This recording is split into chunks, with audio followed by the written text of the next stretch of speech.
ആത്മവിശ്വാസത്തെ പറ്റി നമ്മൾ ഒരുപാട് സംസാരിക്കാറുണ്ട്. ഇപ്പോൾ ആത്മവിശ്വാസം കൂട്ടുന്നതിന് വേണ്ടി പല പല വീഡിയോകളൊക്കെ നമ്മൾ കാണാറുണ്ടായിരിക്കും, അല്ലെങ്കിൽ ഇതിനെക്കുറിച്ച് എപ്പോഴും സംസാരിച്ചുകൊണ്ടിരിക്കും. എന്നുകൊണ്ട് മാത്രം നമുക്ക് ഈ ആത്മവിശ്വാസം വർദ്ധിച്ചു കൊള്ളണമെന്നില്ല, അല്ലേ? ഒന്ന് രണ്ട് ചെറിയ ഉദാഹരണങ്ങൾ എന്താണെന്ന് വെച്ച് കഴിഞ്ഞാൽ, ഇപ്പം നമ്മളിൽ പലരും വാഹന ലൈസൻസ് എടുത്തിട്ടുള്ളവർ, ഡ്രൈവിംഗ് ലൈസൻസ് എടുത്തിട്ടുള്ളവരായിരിക്കും, അല്ലേ?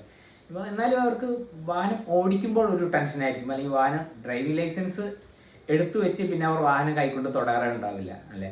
സോ ചോദിച്ചു കഴിഞ്ഞാൽ അവർ പറയും ഒരു ആത്മവിശ്വാസക്കുറവ്, വണ്ടി ഓടിക്കാൻ വേണ്ടി ഒരു ധൈര്യക്കുറവൊക്കെ ഉണ്ട്. അപ്പോൾ ധൈര്യക്കുറവ് എന്ന് പറയുന്നതിൻ്റെ പ്രധാന കാരണം ഈ ഒരു ആത്മവിശ്വാസക്കുറവാണ്. സോ നമ്മൾ ഇതൊരു ബെസ്റ്റ് പ്രാക്ടീസിലൂടെ മാത്രമേ നമുക്കിത് അച്ചീവ് ചെയ്യാൻ പറ്റൂ. അതുപോലെ തന്നെ ആത്മവിശ്വാസത്തിൻ്റെ ഒരു പ്രധാനപ്പെട്ട ഒരു പോയിന്റ്സ് പറയാനുള്ളത്, ഒരു ക്രിക്കറ്റ് മത്സരം കുറച്ച് വർഷങ്ങൾക്ക് മുന്നേ നടന്ന ഒരു ക്രിക്കറ്റ് മത്സരമായിരുന്നു. ഇന്ത്യ ഇംഗ്ലണ്ട് മത്സരത്തിൽ യുവരാജ് സിംഗ് ഒരു ഓവറിൽ 6 പന്ത് സിക്സറിന് വായിച്ചു. അത് ഫ്ലിന്റ് ഓഫുമായുള്ള ചെറിയൊരു വാക്തർക്കമായിരുന്നു അതിന് പിന്നിൽ. എങ്കിൽ പോലും ആ ഒരു എനർജിയിൽ അദ്ദേഹം ഒരു ഓവറിലെ 6 പന്തുകളും ബൗണ്ടറിക്ക് അപ്പുറത്തേക്ക് പറത്തുകയാണ് ഉണ്ടായത്. സോ ഇതെല്ലാം നമ്മുടെ ആത്മവിശ്വാസം കാണിക്കുന്ന ഘടകങ്ങളാണ്. സോ പുതിയൊരു വീഡിയോയിലോട്ട് എല്ലാവർക്കും സ്വാഗതം. ആത്മവിശ്വാസം മെച്ചപ്പെടുത്തിയെടുക്കുന്നതിന് വേണ്ടിയിട്ടുള്ള 10 പോയിന്റുകളെ കുറിച്ചാണ് നമ്മൾ ഇന്ന് സംസാരിക്കാൻ പോകുന്നത്. അതിൽ ഫസ്റ്റ് പോയിന്റ് എന്ന് പറയുന്നത്, ആത്മവിശ്വാസമുള്ളവരെ ശ്രദ്ധിച്ചാൽ നിങ്ങൾക്ക് അറിയാൻ വേണ്ടി സാധിക്കും, അവരുടെ മുഖത്ത് ഒരു സ്മൈൽ ഉണ്ടായിരിക്കും എല്ലായ്പ്പോഴും, അല്ലെ? ഇപ്പം നമ്മൾ ഓഫീസിലിരിക്കുകയാണെന്ന് വെക്കട്ടെ, ആരെങ്കിലും നമ്മുടെ ഓഫീസിലോട്ട് വരികയാണ്, ഉറച്ച ഒരു ആത്മവിശ്വാസത്തിലുള്ള ഒരാളാണെങ്കിൽ അയാളുടെ മുഖത്ത് എപ്പോഴും ഒരു സ്മൈൽ നിങ്ങൾക്ക് കാണാൻ വേണ്ടി സാധിക്കും. ഇപ്പം രാവിലെ നമ്മൾ എങ്ങോട്ടെങ്കിലും യാത്ര പോവുകയാണെന്ന് വെക്കുക, നമ്മുടെ മനസ്സ് എത്രത്തോളം ഡൗൺ ആണെങ്കിൽ കൂടെ നമ്മൾ മുഖത്തൊരു പുഞ്ചിരി കാണിക്കാൻ വേണ്ടി ശ്രമിക്കുക. ഇപ്പം നമ്മുടെ എതിരെ വരുന്ന ഒരാളോട് നമ്മളൊരു പുഞ്ചിരിയോടുകൂടി സംസാരിച്ചു കഴിഞ്ഞാൽ അയാളുടെ മനസ്സിൽ എന്തായിരിക്കും വെച്ച് കഴിഞ്ഞാൽ അയാളെ നമ്മൾ ശ്രദ്ധിക്കുന്നുണ്ട് എന്നുള്ളൊരു വിചാരമൊക്കെ ആയിരിക്കും അയാളുടെ ഉള്ളിലുണ്ടാവുക. അതിന് മറുപടി എന്നാണ് അയാൾ നമുക്കൊരു പുഞ്ചിരി സമ്മാനിക്കുമ്പോൾ നമ്മുടെ ഉള്ളിലും അതിനനുസരിച്ച് ഒരു ആത്മവിശ്വാസം വരും. പറഞ്ഞു വരുമ്പോൾ നമ്മൾ എപ്പോൾ സംസാരിക്കുമ്പോഴും എത്ര കോംപ്ലിക്കേറ്റഡ് വിഷയമാണെങ്കിൽ കൂടെ നമ്മൾ സംസാരിക്കുമ്പോൾ മുഖത്ത് ഒരു പുഞ്ചിരി വരുത്താൻ ശ്രമിക്കുക. പോയിന്റ് 2, ഉറച്ച ശബ്ദത്തിൽ സംസാരിക്കുക. ഇപ്പം ആത്മവിശ്വാസമുള്ള ആളുകളെ ശ്രദ്ധിച്ചാൽ നിങ്ങൾക്ക് അറിയാൻ വേണ്ടി സാധിക്കും, അവർ ഒരു കാര്യം സംസാരിക്കുമ്പോൾ തന്നെ ഉറച്ച ശബ്ദത്തിലായിരിക്കും സംസാരിക്കുക. അതായത് ഇപ്പം ഒരു കാര്യം വേണം അല്ലെങ്കിൽ വേണ്ട എന്ന് പറയുന്നത് പോലും ആ ഒരു ഷാർപ്നെസ് അവരുടെ ശബ്ദത്തിനുണ്ടായിരിക്കും. നമ്മൾ ഇപ്പോൾ ഒരു കാര്യം സംസാരിക്കുമ്പോൾ വേണ്ട എന്ന് പറയുമ്പോൾ മേ ബി നമ്മുടെ സൗണ്ട് കുറച്ച് ഡൗൺ ഒക്കെ ആയിട്ടായിരിക്കും നമ്മൾ സംസാരിക്കുക. അപ്പോൾ പറയാനുള്ളത് കൃത്യമായി ഉറച്ച ശബ്ദത്തിൽ പറയാൻ വേണ്ടി ശ്രമിക്കും. നെക്സ്റ്റ് പോയിന്റ്, ആത്മവിശ്വാസം. എന്ത് സംസാരിക്കുമ്പോഴും ശരിയാണെങ്കിലും തെറ്റാണെങ്കിലും ആത്മവിശ്വാസത്തോടുകൂടി സംസാരിക്കാൻ നിങ്ങൾക്ക് സാധിക്കണം. പോയിന്റ് 4, കാര്യങ്ങൾ മുന്നിട്ടിറങ്ങി ചെയ്യാൻ ശ്രമിക്കുക. ഇപ്പം നമ്മൾ ഒരു പ്രസംഗം കാണുകയാണെന്നിരിക്കട്ടെ, അല്ലെങ്കിൽ ഒരു മാജിക് ഷോ കാണുകയാണെന്നിരിക്കട്ടെ, അല്ലെ? ഇപ്പോൾ പൊതുവായി അവർ ചോദിക്കാറുണ്ട്, ആരെങ്കിലും മുന്നോട്ട് വരാമോ, അല്ലെങ്കിൽ ഞങ്ങൾ ചോദിക്കുന്ന ചോദ്യങ്ങൾക്ക് മറുപടി പറയാമോ എന്നൊക്കെ അവർ ചോദിക്കാറുണ്ട്. പക്ഷേ ആരും ഉടൻ തന്നെ ചാടിക്കേറി ഞാൻ വരാം അല്ലെങ്കിൽ ഞാൻ ഒരു ഉത്തരം പറയാമെന്നൊന്നും പറയാറില്ല. അല്ലെങ്കിൽ ഇത്തരം ഒരു ചോദ്യം വന്നാൽ ഒരു 15-20 സെക്കൻഡ് എടുക്കുക, ചിന്തിക്കുക, എന്തുകൊണ്ട് എനിക്കിതിന് മറുപടി പറഞ്ഞുകൂടാ, അല്ലെങ്കിൽ അവർ സ്റ്റേജിലോട്ട് എനിക്ക് പോയിക്കൂടാ എന്നെല്ലാം ചിന്തിച്ച് ഉടൻ തന്നെ നിങ്ങൾ മുന്നിട്ടിറങ്ങിയാൽ അത് നിങ്ങളുടെ ആത്മവിശ്വാസ കൂടുതലിനായിരിക്കും കാണിക്കുന്നത്. നമ്മുടെ അറിവിന് ഈ ആത്മവിശ്വാസത്തിൽ വളരെ വലിയ ഒരു പങ്കാണുള്ളത്. ഇപ്പം ഏത് കാര്യമായിരുന്നിരിക്കട്ടെ, നിങ്ങൾക്ക് അതിനെക്കുറിച്ച് വ്യക്തമായ ഒരു അറിവുണ്ടെങ്കിൽ ആത്മവിശ്വാസത്തോടു കൂടി അത് മറ്റുള്ളവർക്ക് മുന്നിൽ പ്രസന്റ് ചെയ്യാൻ വേണ്ടി നിങ്ങൾക്ക് സാധിക്കും. ഏതൊരു കാര്യത്തെക്കുറിച്ച് പോലും വളരെ ആത്മവിശ്വാസത്തോടു കൂടി സംസാരിക്കണമെങ്കിൽ അറിവ് വളരെ അത്യാവശ്യമാണ്. ഇപ്പം ചെറിയൊരു കാര്യമാണെങ്കിൽ കൂടെ നിങ്ങൾ കൃത്യമായി പ്രിപ്പയർ ചെയ്ത് മറ്റുള്ളവരുടെ മുന്നിൽ പ്രസന്റ് ചെയ്യാൻ ശ്രമിക്കുകയാണെങ്കിൽ നിങ്ങൾക്ക് ആത്മവിശ്വാസത്തോടു കൂടി നിങ്ങൾക്ക് അവരെ ആ കാര്യങ്ങൾ പറഞ്ഞ് ബോധ്യപ്പെടുത്താൻ ശ്രമിക്കും, അല്ലേ? നിങ്ങൾക്കത് വേണ്ട വിധം നിങ്ങൾ പ്രിപ്പയർ ചെയ്തില്ല എന്നിരിക്കട്ടെ, അതിനുവേണ്ടിയുള്ള അറിവ് നിങ്ങൾക്കില്ല എന്നിരിക്കട്ടെ, ഓട്ടോമാറ്റിക്കായി അല്പസമയം കഴിഞ്ഞാൽ നിങ്ങളുടെ സൗണ്ട് ഓട്ടോമാറ്റിക്കായിട്ട് ഡൗൺ ആയി പോകുന്നതായിരിക്കും. അപ്പം മറ്റുള്ളവർക്ക് നിങ്ങളുടെ ആ ഒരു ആത്മവിശ്വാസക്കുറവ് വളരെയധികം ഫീൽ ചെയ്യും. ഇനിയിപ്പോൾ നിങ്ങൾ ഒരു ഇൻ്റർവ്യൂ അറ്റൻഡ് ചെയ്യുകയാണെന്നിരിക്കട്ടെ, വളരെ സിമ്പിളായിട്ടുള്ള ഒരു ചോദ്യം അവർ ചോദിച്ചാൽ കൂടെ അതിന് നിങ്ങൾക്ക് ഡീറ്റെയിൽഡ് ആയിട്ടുള്ള ഒരു ആൻസർ പറയാൻ നിങ്ങൾക്ക് സാധിക്കില്ല. പ്രാക്ടീസ് മേക്സ് മാൻ പെർഫെക്റ്റ് എന്നല്ലേ പറയാറ്?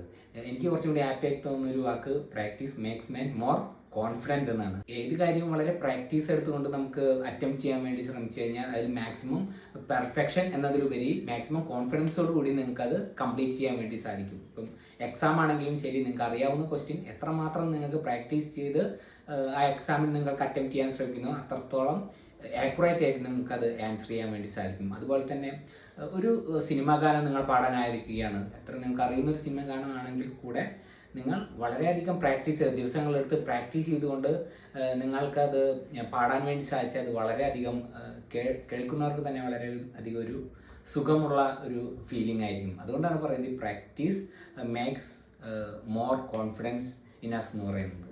0.7 എന്ന് പറയുന്നത് കാര്യങ്ങൾ പിന്നത്തോട്ട് മാറ്റി വെക്കൽ. അതായത് ഏത് കാര്യവും പിന്നെ ചെയ്യാം, നാളെ ചെയ്യാം എന്നുള്ളൊരു മെൻറ്റാലിറ്റിയിൽ മാറ്റി വെക്കുന്നത് നമ്മുടെ പലരുടെയും ഒരു ശീലമാണ്. എന്തുകൊണ്ട് നമുക്ക് ഇന്ന് ചെയ്തുകൂടാ? Why not now? അവസരങ്ങൾ ഒരിക്കലും നമുക്ക് വേണ്ടി കാത്തിരിക്കില്ല. നമുക്ക് കിട്ടുന്ന അവസരത്തിൽ നമ്മൾ ഇമ്മീഡിയറ്റ് ആയിട്ട് റെസ്പോണ്ട് ചെയ്യുകയാണെങ്കിൽ ആ അവസരം നമുക്ക് വ്യക്തമായി ഉപയോഗപ്പെടുത്താൻ വേണ്ടി സാധിക്കും. അത് നമ്മൾ ഇപ്പോൾ തന്നെ വേണ്ട ഒരു സ്റ്റെപ്പ് എടുക്കുകയാണെങ്കിൽ നാളെ നമുക്ക് അതിൻ്റെ ഒരു ഇമ്പ്രൂവ്മെൻ്റ് ആയിട്ട് നാളെ അടുത്ത സ്റ്റെപ്പ് എടുക്കാൻ വേണ്ടി സാധിക്കും. അങ്ങനെയാണ് നമ്മൾ പടിപടിയായിട്ട് പ്രോഗ്രസ് ചെയ്യുക എന്ന് പറയുന്നത്. അതുകൊണ്ട് കിട്ടുന്ന അവസരങ്ങൾ പരമാവധി മുതലാക്കുക, ഉടൻ തന്നെ റെസ്പോണ്ട് ചെയ്യാൻ വേണ്ടി ശ്രമിക്കുക.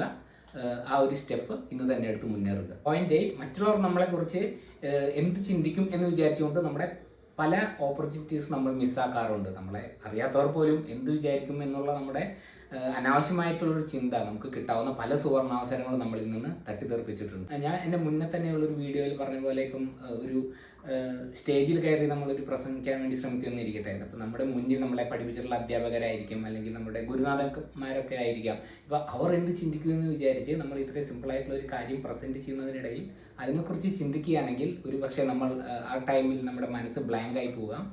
വേണ്ട വിധത്തിൽ നമുക്കത് അറ്റംപ്റ്റ് ചെയ്യാൻ വേണ്ടി കഴിയാതെ പോയേക്കാം. സോ മറ്റുള്ളവർ നമ്മളെക്കുറിച്ച് എന്ത് വിചാരിക്കും എന്നുള്ളൊരു ചിന്ത വിട്ട് നിങ്ങൾ ചെയ്യാനായിരിക്കുന്ന ഒരു കാര്യത്തിൽ പരമാവധി മൈൻഡ് കോൺസെൻട്രേറ്റ് ചെയ്തുകൊണ്ട് അത് അവതരിപ്പിക്കുക. അപ്പോൾ തീർച്ചയായും നിങ്ങൾക്ക് നല്ല രീതിയിൽ അത് അവതരിപ്പിക്കാൻ വേണ്ടി സാധിക്കും. ഇതിനെക്കുറിച്ച് കൂടുതൽ ചിന്തിക്കുമ്പോൾ മറ്റു ചില കാര്യങ്ങൾ കൂടി എൻ്റെ മനസ്സിൽ വരുന്നുണ്ട്. അതായത് വളരെ ലളിതമായിട്ടുള്ള കാര്യങ്ങൾ, ഈസിയായി അച്ചീവ് ചെയ്യാവുന്ന കാര്യങ്ങൾ, നമുക്ക് അത്രയും ആഗ്രഹമുള്ള കാര്യങ്ങളായിരിക്കാം. പക്ഷേ മറ്റുള്ളവർ നമ്മളെക്കുറിച്ച് എന്ത് വിചാരിക്കും, നമ്മൾ ഈ കാര്യം ചെയ്തു കഴിഞ്ഞാൽ മറ്റുള്ളവർ നമ്മളെപ്പറ്റി എന്ത് വിചാരിക്കും, നമ്മളത് ചെയ്യാമോ വേണ്ടയോ എന്നുള്ള ഒരുപാട് ചിന്തകൾ കാരണം നമ്മുടെ വളരെ പ്രധാനപ്പെട്ട നമ്മുടെ ആഗ്രഹങ്ങളും സ്വപ്നങ്ങളും ഒക്കെ നമ്മൾ മാറ്റി വയ്ക്കാറുണ്ട്.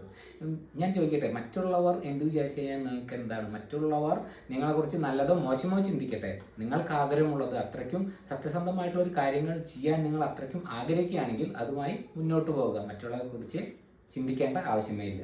9 സെൽഫ് കോൺഫിഡൻസിനെ കുറിച്ചാണ്. ഏത് കാര്യവും നിങ്ങൾക്ക് ചെയ്യാൻ സാധിക്കും എന്ന് നിങ്ങളുടെ മനസ്സിൽ തോന്നുകയാണെങ്കിൽ ധൈര്യമായി മുന്നോട്ട് പോവുക, അത് ചെയ്യുക. ഇനിയിപ്പോൾ ഒരു കാര്യം ചെയ്യാൻ ആരെങ്കിലും നിങ്ങളെ സഹായിക്കാനുണ്ട് എങ്കിൽ കൂടെ നിങ്ങൾക്ക് ചെയ്യാൻ കഴിയുന്ന കാര്യമാണെങ്കിൽ അത് തനിച്ച് തന്നെ ചെയ്യാൻ ശ്രമിക്കുക. നിങ്ങൾക്ക് കൂടുതൽ കോൺഫിഡൻസ് ഉണ്ടാക്കിയെടുക്കാൻ വേണ്ടി സാധിക്കും.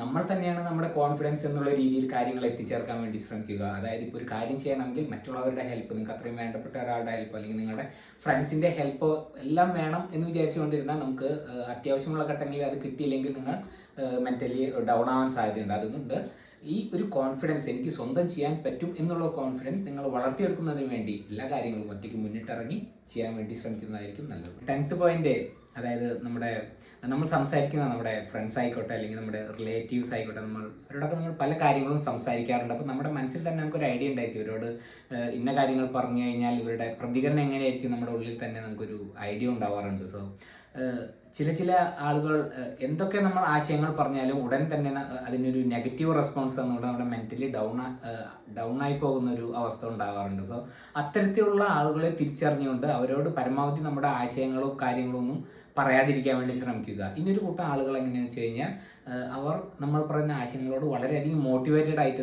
നമ്മളോട് റെസ്പോണ്ട് ചെയ്യാറുണ്ട്. സോ അത്തരത്തിലുള്ള ആളുകളെ നമ്മൾ കൂടെ നിർത്താനും അവരുടെ ആശയങ്ങൾ ശ്രദ്ധിക്കാനും നമ്മൾ ശ്രമിച്ചു കഴിഞ്ഞാൽ അത് നമ്മളിൽ കൂടുതൽ പോസിറ്റീവായിട്ടുള്ള ഒരു കോൺഫിഡൻസ് വളർത്തിയെടുക്കുന്നതിന് വേണ്ടി സഹായിക്കും. പറഞ്ഞു വരുന്നത് ആത്മവിശ്വാസം നമ്മുടെ ജീവിതത്തിൽ വളരെ വളരെ പ്രധാനപ്പെട്ട ഒരു വിഷയമാണ്.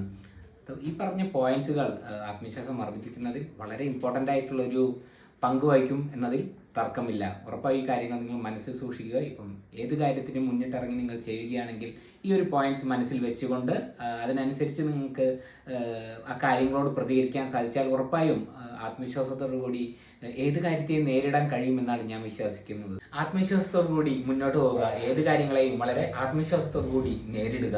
Be confident. പുതിയൊരു വീഡിയോയുമായി വീണ്ടും കാണുന്നതുവരെ എല്ലാവർക്കും നമസ്കാരം.